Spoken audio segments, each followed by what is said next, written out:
Hello, class. I am going to answer week 6 of the class discussion, option 3 on the ethical dilemma. And this ethical dilemma actually responds to me personally almost 70% relatable. So I'll just answer it as if I was in the situation because it's very, very similar.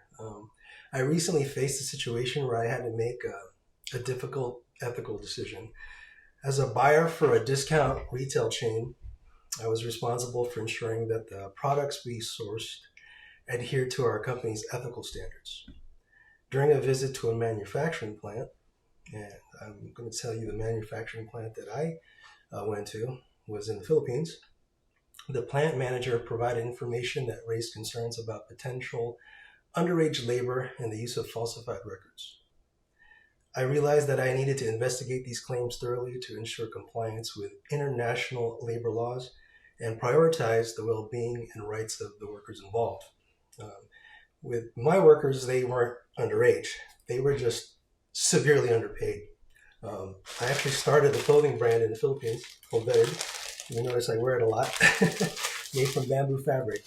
All the materials are from the Philippines and all handmade. And it took me about a year to find the right manufacturer, the right factory workers that could make a veteran-based product for me. Continuing with the answer, to address the situation, I had to consider the perspectives of various stakeholders involved. First, I needed to work with local organizations and experts to verify workers' ages and improve the verification process for IDs. I also had to communicate openly and honestly with the movie star who endorsed the clothing line, sharing the information I gathered during my visit and seeking their input on finding a sustainable solution.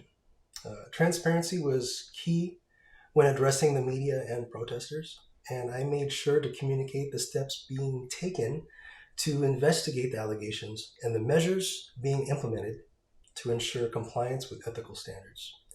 I acknowledged the concerns raised and expressed my commitment to making improvements. Engaging in a dialogue with protesters and inviting their input on resolving the situation was also important. Instead of shutting down the plant without considering the potential consequences on the workers' lives, I focused on implementing stronger measures to prevent underage labor, improve working conditions, and provide opportunities for education and skill development. I engage with local organizations, government agencies, and experts to explore sustainable alternatives and long-term solutions that could uplift the community and provide better opportunities for the workers. It was a challenging experience, but by approaching the situation with empathy, understanding, and a commitment to improving the lives of the workers involved, I was able to find a solution that balanced ethical considerations with the well-being of the workers and the community. So, of course, that's my book response based on the ethical dilemma and how I would answer that. This was very similar, except they were severely underpaying the workers. Believe it or not, the minimum wage in the Philippines is $10 a week. So it was very cheap for me to get these things made. But at the same time, as someone from that country, I felt that since I will be earning US dollars, it would be only fair that they earn at least a wage that would be supplemental or similar to what they would get if they were creating the product in the United States. So my shirts, my design, it costs very, very little to make, but my product, actually 50% of it goes back to the Philippines, to those specific workers, not the manufacturer.